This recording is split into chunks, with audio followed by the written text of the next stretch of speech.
Man, am I glad HOAs aren't a thing here, because we'd be paying some fines. It looks like we're behind on payments. You know what I'm saying? No, man, you can't tell where this thing is paid.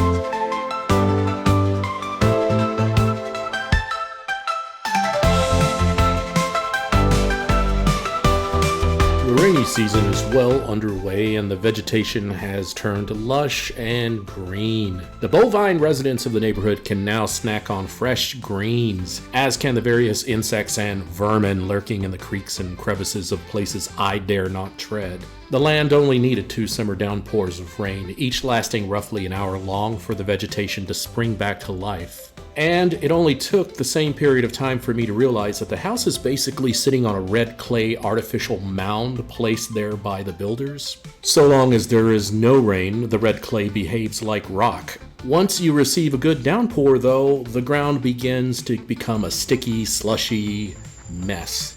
And that sturdy mound is a mudslide waiting to happen. It seems like everything on the property is basically cosmetic, that is, form over function. The gravel placed around the house is a thin layer on top of a single sheet of liner to prevent weeds. I'm saying prevent here in air quotes because it doesn't do anything. It barely does it doesn't keep the weeds out, that's for sure. And the grass will eventually win the battle. I was constantly weeding only to have stuff bounce right back within days, aggressively as ever. The roof is an aluminum roof and will eventually rust and need replacing. I'm not even sure the concrete wall that surrounds the property will hold up on the southern end because the other side is a slope or a steep drop. It's about a 4 to 5 foot drop and signs of erosion are everywhere. As I've stated previously, Thailand, from the central region where Bangkok resides all the way up to the mountains of Chiang Mai, the foothills of the Himalayas, believe it or not, is a tropical savanna zone. This means that 4 to 5 months of relatively dry weather can be expected, but the rest of the year is pretty much just a monsoon. So I've had little time to make videos and whatnot because I kind of kicked into high gear deciding that I needed to do something to mitigate the water runoff or the mudslide just waiting to happen. Here's what happened and here's what I learned. First, sod is really cheap here. I could buy 9 sheets of it for about 120 baht. My first objective was to deal with the naked sides of the mound that the house sits on. So over the course of 3 days, which actually ended up being 7 days on and off, that's all I did was just throw down new sod. Not really knowing how to do it. I'm making this up as I go. I'm not that clever when it comes to landscaping things. I walked away from a house like 15, 20 years ago and said to myself that I would never own a house again. Some of the sod looks like it has taken and some not. Throwing topsoil underneath and trying to aerate it myself has helped quite a deal. The next thing I learned is that the weeder is not enough. I simply don't have the time nor the stamina to hold a weed eater over my shoulder 3 to 5 days in a row to cut the grass on the property. And yes, it takes about 3 to 5 days in this heat to do it. It grows so quickly now that this is essentially all I'd be doing day in and day out. So we had to get a lawnmower. The third thing that I learned is that I have to improve the property in phases. And the first phase, which is what I'm in right now, is to basically mitigate water runoff and erosion. The first priority is to mitigate that erosion, though. The house is essentially on a red clay mound, as I've stated before. The entire house is dark-sided, with a safe grass-covered zone around it. In this area, even a good hard soaking doesn't affect very much.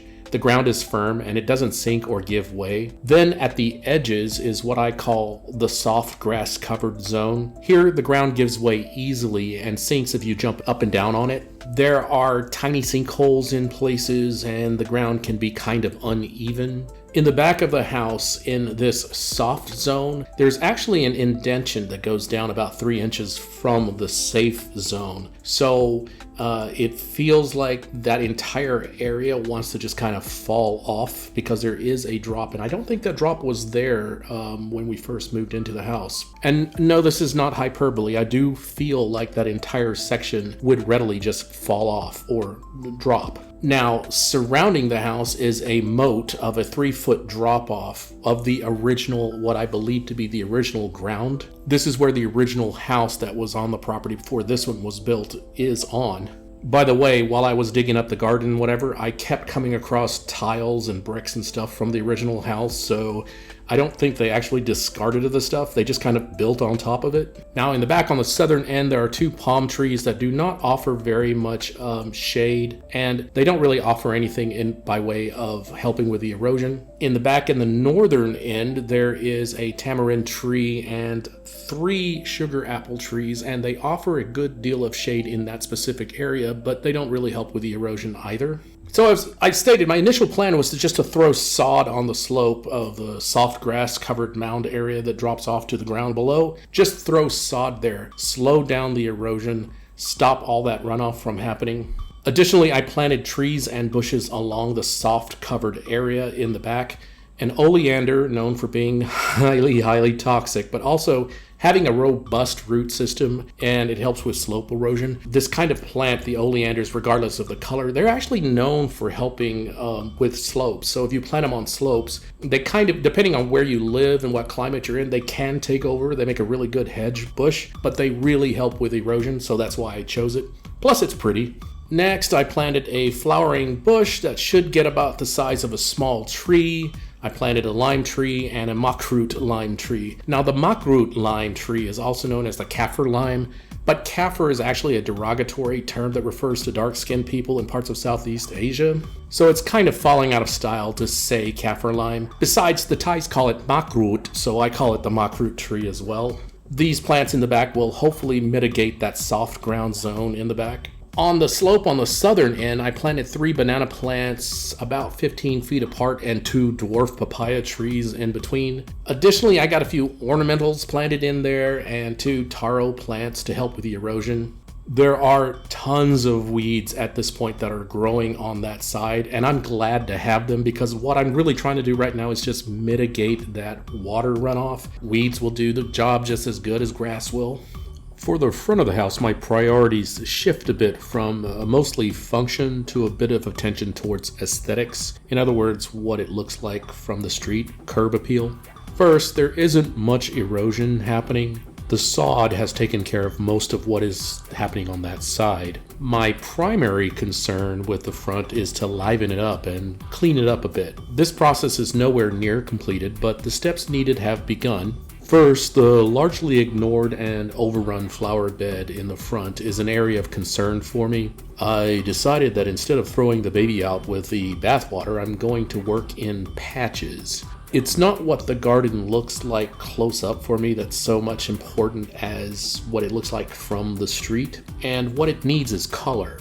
So I've planted several 7-color pepper plants, Thai red chili plants, white and orange marigolds, bok choy, and several other things in the garden. Yes, there's plenty of grass in the garden as well, but one thing at a time. As for the barren patch of land by the wall, I decided instead of throwing more sod there, I would try to turn it into a vegetable garden using 2 types. First, I planted the very fast-growing Indian red okra. It's also very fast sprouting. Hopefully these will grow tall enough that I hope they shade the 7-color pepper plants that are dispersed in the same garden, and the pepper plants are sprouting and growing much more slowly.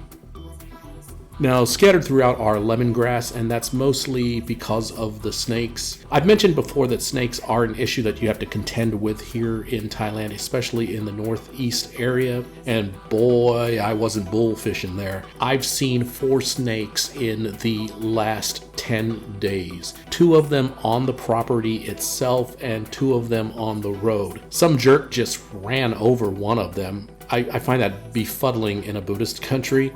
Now, don't get me wrong, I don't have any love affair with snakes, but to just unalive the thing on the road, it just seems kind of mean to me. In the tiny patch of dirt beside the mockroot lime tree that's planted out front, I decided to plant 4 okra plants and hope that those are going to shade the Chinese red kale that's going to be growing underneath them. These vegetables will add color and function to that particular area. They have a reddish and purple type glow to them, or sheen to them, so it's going to look really nice, I hope, in the end. The kale and the okra, along with the flowers, have already sprouted. Boy, do I applaud gardeners at this point, because they must be the most patient people on earth. I almost feel like scolding the pepper plants for not growing quickly enough. Here are some photos of the plants that I've planted in the last, 2 weeks. Planted 2 makrut lime trees. I really am a fan. If you are Thai, you know that this is part of the trifecta of makrut, galangal, and, well, I guess you could add lemongrass in as well, and pepper.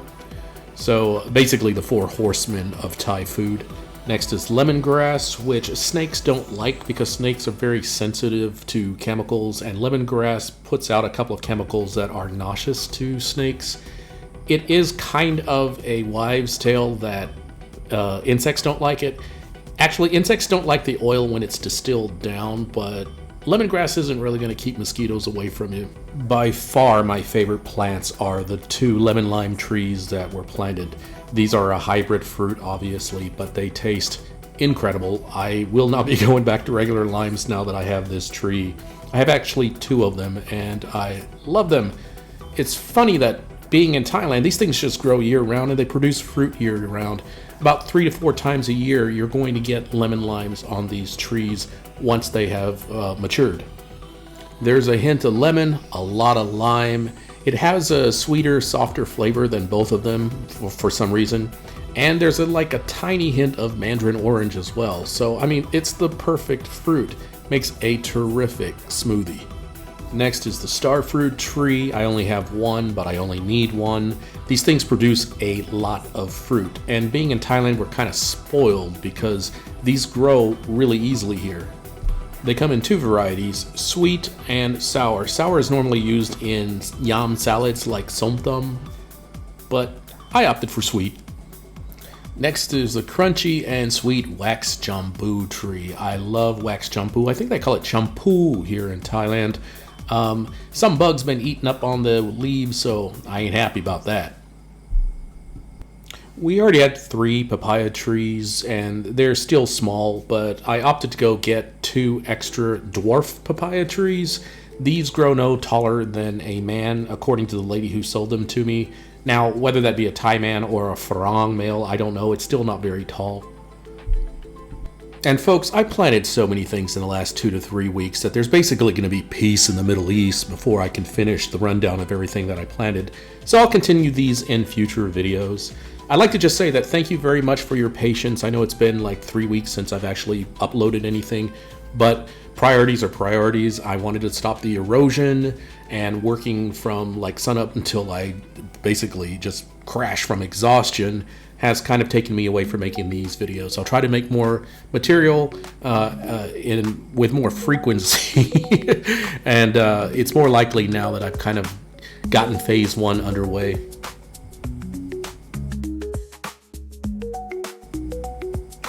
If you enjoyed these videos, please like, comment, and subscribe. And once again, thank you everybody so much.